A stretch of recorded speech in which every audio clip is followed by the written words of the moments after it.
Hello and welcome to another episode of the Meaningful Marketing Podcast. I'm your host, Chantal Gerardy, and today I've got, I think it's my first couple on the show, Brendan and Coral from Alchemy Digital Co. I'm so excited to have them here this week because we've had a couple of conversations in the last week or two talking about AI copy on websites and using AI copy overall in your marketing and what's happening in the world of that right now. So I'm so excited today to have this conversation and to have them on the show. Thank you, guys. Yeah, thanks for having us. Thanks for having us. Yeah, so firstly, partners in business, partners in life, and you are my first couple on the show. So I have to ask, how is that? We're still alive. Yeah, still going. It can be interesting at times. Yeah. No, we work well together, and it's something I think you have to keep working at though as a couple because you can blur lines otherwise.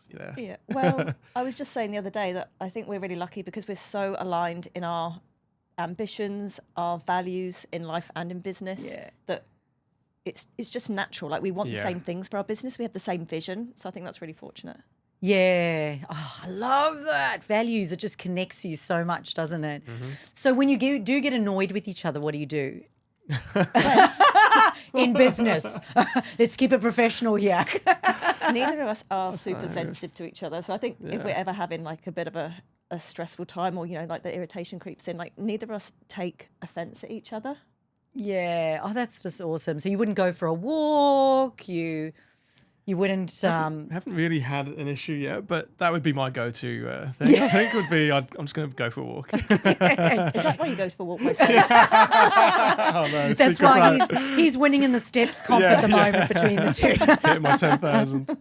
Well, now that I've thrown you under the bus, let's bring us back on track here again. So it's actually been a huge one for me because I've just come back from Sydney and I've been on a podcast this week and in both situations, this AI stuff has come up. So I thought it was just so relevant to have you guys on it. I presented in Sydney on AI and what's happening in the world right now and how people are craving connection, but like how do you actually customize AI in order for it to work for you? But a lot of what we discussed as well was around how it's becoming a huge thing in making people procrastinate and actually overwhelm them rather than them actually taking action and doing stuff. So AI is here for us to use, but it's how we use it that matters. And it can either be something that can help us in our businesses or it can actually be something that'll hinder us, whether or not it's an overwhelm, procrastination, or whether or not it is in something like website copy and stopping people from connecting and converting. So let's go a little bit into first a bit of your background and your story about how you got into what it is that you do right now. Yeah, so I'll try and keep it brief, but my background's actually from filmmaking. So I started off as a filmmaker, had a video production company for 10 years in the UK, moved over here and was doing the same kind of work as a video producer and really learned honing my skills in storytelling and interviewing business owners as well to pull out that information with the idea of translating that into a video. So now it's like applying that to websites is kind of the shift that we've made there. In terms of how we got started, we were both looking to start a business together. We weren't quite sure what to do yet, but we'd both worked with websites in the past, built our own websites for our own businesses and things like that. And we were listening to a podcast actually, and we had the idea of investing and buying other websites and having like a bit of a portfolio of them. And another way to start off was to start building websites for local businesses. And that's kind of where that journey began. And we just fell in love with like helping business owners. Yeah, they're having a crack. They want to build their dream lifestyle as well. And the website is such a key component of that because it's your main base online, it's your home. So we really wanted to bring our skills and help business owners, achieve their dreams with their business as well through the website. Yeah, look, I love that so much. And because you've said a couple of things in there that are so relevant, the storytelling aspect of what it is. And I know that whenever I'm prompting AI, I'm always like, no, you sound too much like you. Can you please make it more like a story? Can it be more personable? Because this is what we're lacking now when we're going into this AI world. But it's important for us to be aware the importance of that storytelling component. The other part that I really loved there was the fact that you said that He had to interview people to get it out of them. And as a marketing strategist, one of the things that I notice when I'm working with businesses is they can't read the label from when they're inside the jar, which means they need somebody to actually go and talk to them and speak to them about, why is it like that? And who is your ideal clients? And ask those difficult questions and get them to really go deeper into the things so that you can get the juice and the glitter out. So I love that you said that, because I think I could see how you would use that interviewing skills there to actually bring that into asking people about their website and their copy and their business and bringing that to life. So I always say marketing's not about what you do that's the same as everyone else. It's what you do that's different. So with that in mind, what is different about the way that you guys do websites? So I think, touching again on the background there, with my background in storytelling, it is really about diving deeper into the emotional side of the business as well, because it's trying to connect with their clients, their ideal clients, on a deeper, more emotional level, because people make decisions quite quickly and often based on things that aren't very logical. So you need to connect with people and then back that up with the logic as well on the site. So I think that sort of empathy as well, and that ability to understand and put yourself in the shoes of what their ideal clients are after and really trying to dig deep into that, that's something that is different about how we approach things compared to other people that have just come from a purely like development background, for example, that are more coders and things like that. And I will add to that as well. So my background is as a quantitative scientist. So it's all nice to have, shall I say, these woolly storytelling things, but ultimately people are investing in marketing. It does need to work as well. So I think what's quite unique about myself and Brendan is that Alchemy is a blend of art and science. So Brendan with the sort of creative artist side, me with the science background. It's a website that connects with people's ideal clients and, really like heartfelt. But at the same time, it's still got SEO, all the psychology-backed ways that people convert. So I think that's really important. Oh, love that, art and science, because you're right. You can't have like an empathetic website that's connecting and you have all this wonderful storytelling stuff in there, but then you don't have all those trust factors. There's no credibility. There's, no SEO. The fundamental stuff hasn't happened. So, Coral, I'm actually going to ask you this one. What do people, when they come to you with websites, what do they say that has been difficult when they've gone to other website people that they've noticed? Share a story for us or to let us know what that is. We hear all the time, there seems to be a lot of disappointment out there in the world. People have been burnt by digital agencies. And I think a lot of it is that there's a lot of over-promising and under-delivering. So it seems that people work at digital agencies are perhaps really good at the selling and maybe not so good at the delivery side. Can you think of a specific story? I think I think it is just along those lines. Like, people have been burned by agencies in the past. They've said they're not really sure what the agency did. They were just paying the money each month, and then there was no transparency, there was no reporting, there was no relationship there either. They were just kind of palmed off onto a junior member or something like that. Yeah. And to give a specific example, we're doing a website for a custom luxury home builder in Adelaide, and he was never happy with his original website because he bought it from someone that he trusted, but then they kind of felt like they quickly farmed it out to someone overseas. Yeah. So when we're talking about copy today, but the copy came back and it, sometimes even the sentence, this was before AI as well, the sentences didn't really make sense, but even the choice of words and the flow of the information on a page didn't reflect him as a high-end luxury home builder. Great, it's generic builder text, but for his position in the market, the copy and even the layout and design of the website didn't reflect that. Yeah, I spoke to a lady this week. She's having her website done, and she said to me that she has not been involved in the copy creation part of at all. Wow. All she has said is, I am a, and I'm not going to say what she is, I am a, and go and make me a website. And there's been no, sort of conversation around how do you want to be portrayed? How do you want to be seen? What are some of your values? What are some of your beliefs? And what is some of your tone, your voice, your personality? And that's so incredibly important because there has to be consistency from social media to the website, or you lose that credibility. The other one that I hear about all the time is when someone says, I'm in the process of getting a website done, and they go, I say, ask about essential SEO. And they go, they come back to me and they go, I asked about essential SEO and they said that that's extra. And I went, when you're setting up a website, essential SEO is essential part of setting up a website in my mind. Like, so if they're saying to you that they're not just putting in the, the slugs or putting in the tags or putting in the image, like if they're not doing that, like that's the essential part of setting up a website foundation, Yeah, 100%. I hear that all the time. I'm like, no, they're screwing you. All of our websites have those SEO foundations built in. Like all the metadata has the keywords. We have the structures, the H1s, the H2. Everything's very and like you're doing it anyway. So like it's actually not really anything extra. Oh my gosh, for me, it's not like that is a website build, right? I don't know how you can. This is good for us to hear as well because we just take it for granted. Like we this is what we include as standard. But It's insane, absolutely insane that they don't even think to charge extra for that. Anyway, all the web developers out there right now are turning. Cool. So the other thing that I loved about what you said is that you guys are doing it yourself. You're not going offshore. So I work with a lot of offshore agencies and virtual assistants. So I'm pro-Australian, but I'm also pro, outsourcing things as well. And I think at the end of the day that even if you are outsourcing it or whatever, the responsibility still lies on the person that you contracted to do that job. And full transparency is really important.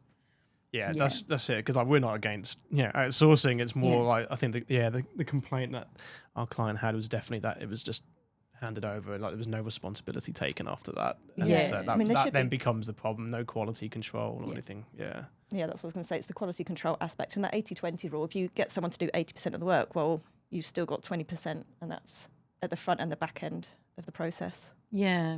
So we live in a world right now where everybody wants quick fixes and a magic pill, right? So they can go to AI when it comes to ad copy. They can go to AI when it comes to social media copy, email copy. It can go to AI when they're doing a website.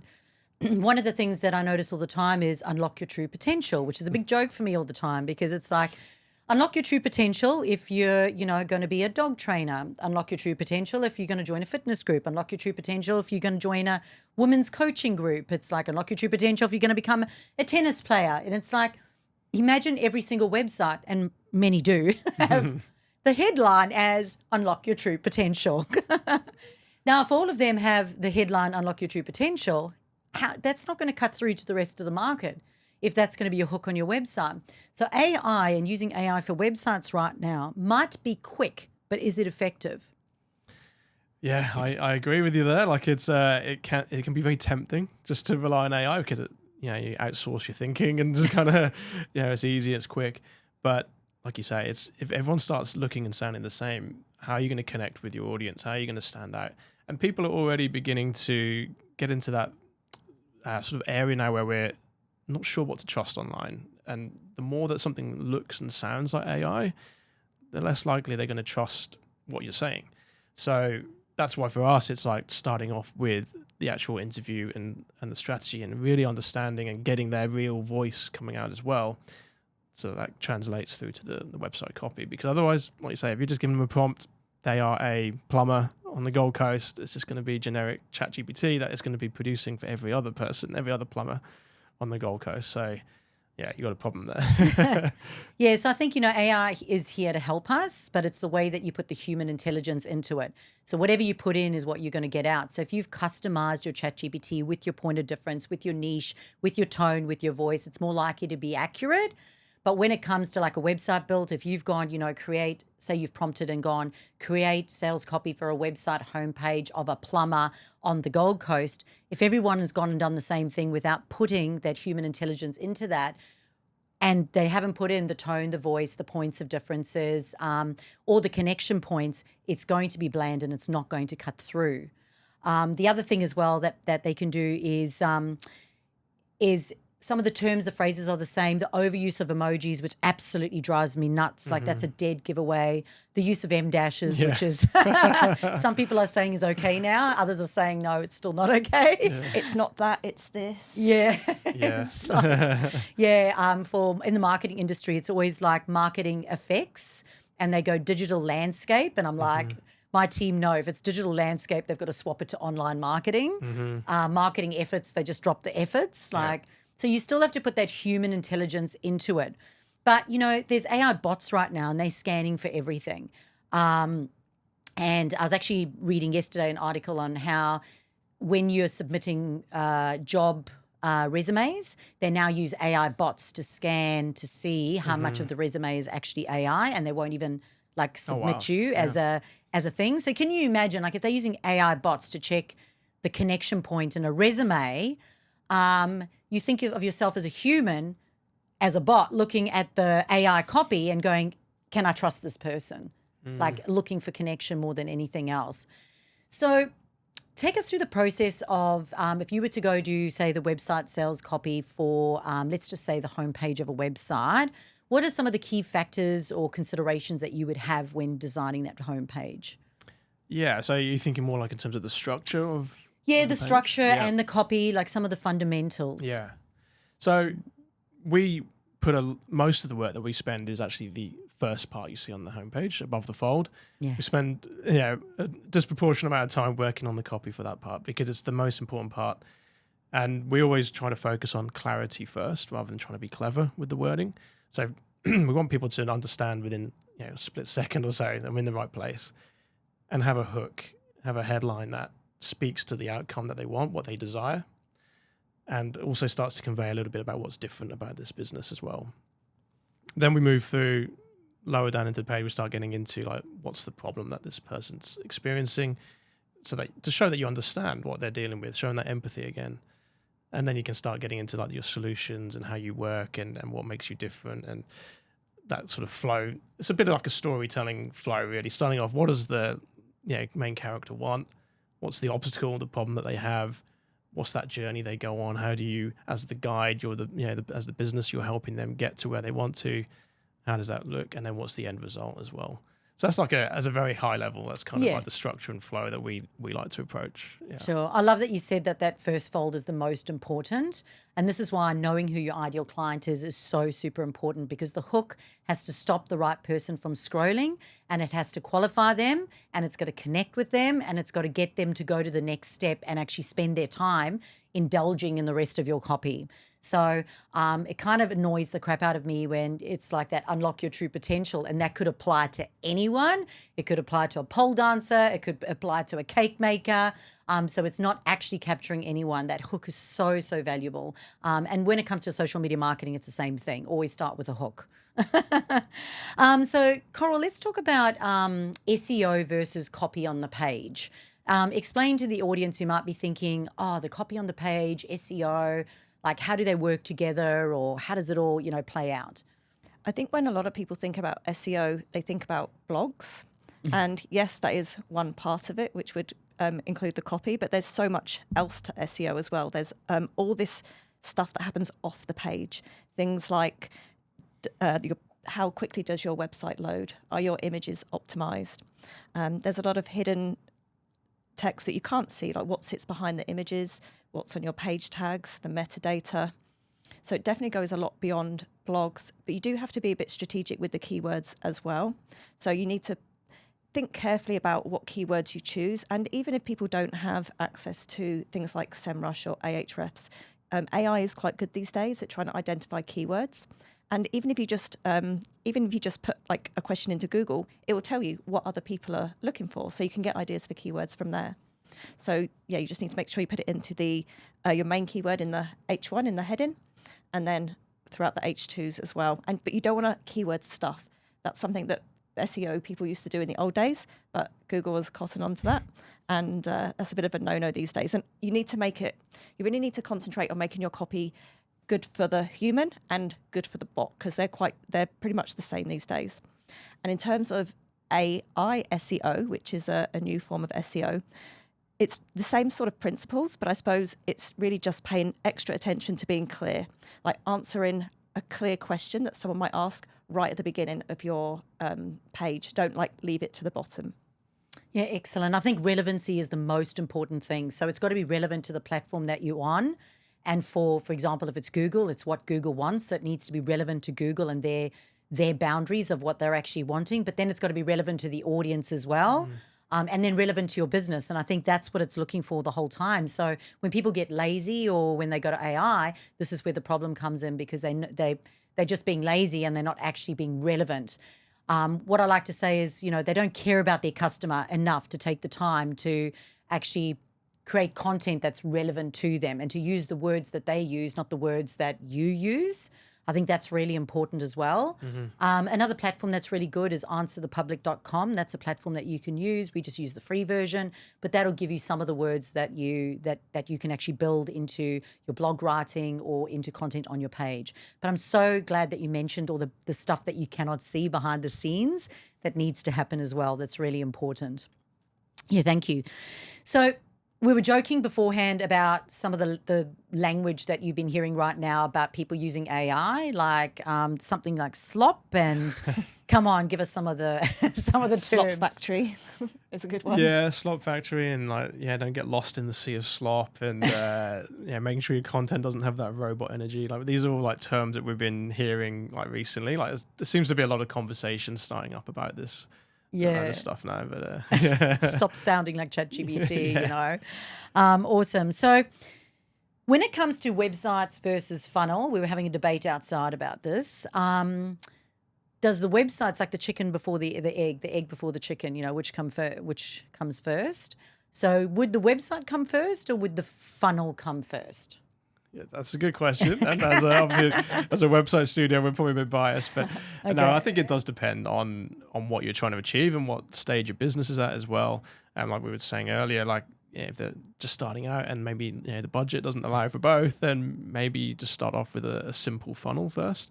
It depends as well how some of the clients we've worked with, their business is coming from word of mouth referrals initially, but they just need a website just to have somewhere to send them to build that trust and credibility to support that referral as well. So yeah, it could go either way, I guess. Sometimes if you don't have a website, you're not a real business. 100%. Yeah, depending on who your ideal client is. Like it depends the value of the product that you're selling and the trust needed for that. I was joking beforehand how a lady came to me and she's a tattoo artist and she said, I hire out a room 2 days a week to do tattoos. And she said, I've got all these leads coming through, but none of them are actually going ahead with me.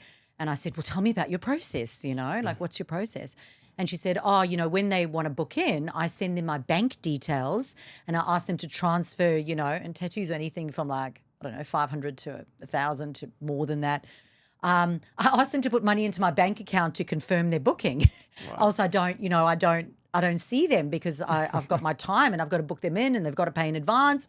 And I was like, trust factor. Yeah. There's no way someone's going to put like money into into a bank account. Unless they know you and it's a good word of mouth referral, there's no way that that's going to happen.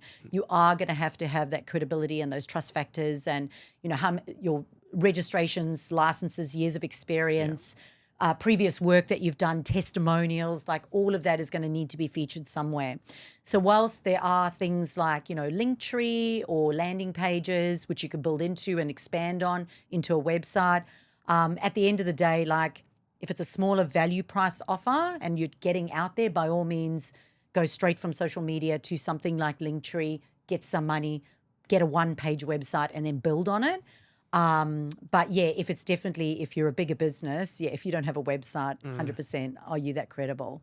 Yep. So, or if it's outdated, oh my gosh, how many websites are outdated? They go, haven't done it in 10 years or haven't done it in 15 years. And really, they don't need a website rebuild. They could literally just have like some of their copy upgraded, their images made more relevant. Like what would your suggestion be? Because there are some website companies out there who go, no, rebuild, 20 grand. And I look at it sometimes and I go, we just need to kind of get those flows going a little bit more and just, change some of that copy. Yeah, what is your thoughts on that? No, yeah, definitely. It depends on the situation, case by case. Like we would always start off by looking and assessing because we're trying to, we don't want to recommend something that's overkill for what they need. So, we're trying to help them as a business owner as well. But a lot of the time you can fix a lot of stuff just from some minor tweaks, like you say, writing the copy again, changing up the imagery. Like you can do a lot just with that.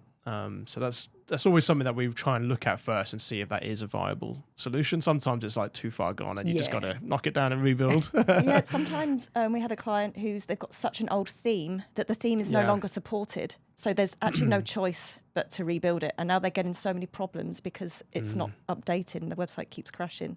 So it's actually wasting they're losing money just through not fixing up the website. Yeah, and I think themes is another issue because I know that I had an issue. Let me tell you my bad story. I had my website build. Oh, it was many years ago now, and it was about $5,000 when it was my fitness business, and they built it on Elementor. Oh, sorry, it was $8,000. Built it on Elementor. And suddenly all the pages were glitching about 2 years later, like everything's glitching, everything's going funny. So I contacted the lady and I said, look, I don't know what is going on with this website. She goes, oh, sorry, I've closed down my website business, which means you were using our Elementor package theme. It was like, no email, no, this is what's happening. No, you've got to now go buy Elementor so that you can do that. I was just like absolutely shocked that this would even happen. So I always say to people now, who owns the theme? Like, do you own the theme or are they owning the theme? And if they get hit by a bus, what happens, But I think full transparency is obviously really important. Yeah, definitely. And that is something that we always try to make sure as well. There's like, we want to make sure that they've got the keys to their website, that they've got the license if they need it. Like that's all sorted, because otherwise, like you say, if anything happens, Yeah, we have had that though, where someone's website provider died, and then it was so difficult for them to then find out like how to get into their website. We spent quite a long time actually helping them with that. Yeah. Yeah, that was something that we hadn't really thought about before, and that was a bit of a wake up actually to think, oh yeah, we do need to make sure that our clients know everything, they can access it if need be, Yeah. And I think business owners need to take responsibility for that, because a lot of business owners, they get the logins and they don't know. I had a lady contact us recently and she said we'd gone into her website to have a look at something and connect, I think it was her Pinterest to her Wix website. So we were happy just to connect that for her. And her admin lady got hold of us, and it was probably she worked with us 5 years ago, this lady. Oh, can you give us our login details? And I'm like, we at the beginning sent them to you. At the end, when we closed the account, we sent them to you. So when we off board, there it is. We don't have that now, like for privacy and for security. We don't keep your data, like, and we recommend they change their passwords as well. So it was like, business owners need to take responsibility, and they need to make sure that they've got, control over all their assets, which includes all their tech stack, as well as know your logins, like know where you actually go to log into stuff, You don't have to do it, but make sure that you have it. Yeah. For sure. Cool. So we're talking about yesterday, the day before yesterday, and we spoke about ad copy. Okay, and you gave a really good example about how ad copy matters using AI or non-AI. So tell us that story. We are working for a legal firm, and we were taken over from an agency that specialised in legal firms. So I was naturally a little bit nervous, because imagine if we took over and it bombed, like that would have been awful. Thankfully, that wasn't the case. We got so we looked at the ad copy, we changed it basically. So it was really important that the choice of words and the phrasing reflects that. And they reported to us quite quickly that the quality of their clients that are now calling them, quality of their leads has dramatically improved, because before they were getting people price shopping, tire kickers, and lots of leads, but they weren't going anywhere because they weren't the right type of client. Whereas now they're getting really high quality leads, and I'm very relieved and over the moon. No, 100%. I always call it mirroring. So it's like when you use the right words in your social media, on your website, through your email marketing, when you use the right words, it will cut through, it will get the right people, but it'll also stop the wrong people from coming through, which is so important. And that does reduce ad spend. 100%. Ad spend is so expensive, and it can be money down the drain if you're not getting any leads from it or not getting the right leads. Yeah, if it's unlock your true potential in the first line on an ad. And I'm like, yeah, for what? For what? Yeah, so thanks so much, guys. It's been absolutely amazing. I think the whole purpose of the website, I want to end on this note. The whole purpose of a website is to qualify and disqualify the right person and get them to take the next step. So the messaging, obviously, on your website is so incredibly important. And that language has to also be used across your social media so that when they come from social media to the website, there's no disconnect. But the number one job is to actually get an email address on that website. So having lead captures is absolutely fundamental on your website, and then taking them through nurture sequences, because most people are not going to buy straight away. I think there's this misconception around they'll see you on social media once, they'll come to your website once, and they'll just purchase. And that doesn't happen. It just doesn't happen, right? So getting an email address of a qualified person is so important, and then taking them through a nurture sequence so that they convert at a later stage, and understanding that that is the website's role. The amount of people that have websites and say, I spent all this money on a website and I've got nothing, I've got no traffic, I've got nothing. And I go, website is not really responsible for traffic. It is to a certain SEO is more likely, right? But it's more inclined to it's more traffic. Social media is responsible for traffic, like email marketing and partnership marketing is all responsible for traffic. The website's there to actually convert those people. Yeah. So it holds such an important part. So thanks so much for coming. You guys have got something to offer our guests that are watching? Yeah, I mean, if anyone is interested in having their website looked at, we are offering free website and SEO audits at the moment. So they can reach out to us on our website, alchemydigitalco.com.au, and we'd be happy to have a look. Yeah, thanks so much. So we'll put that in the show notes as well, in the comments below. Thanks so much for coming along, guys. Yeah, thanks. It's been amazing. So this has been another episode of the Meaningful Marketing Podcast. If you haven't already, please make sure that you subscribe, rate, or comment below. If you also have any suggestions for content that you'd like us to provide, let us know. Simply send me a private message. Facebook's my preferred platform for that, and I'll be more than likely to provide content on that for you. Thanks, guys, for watching.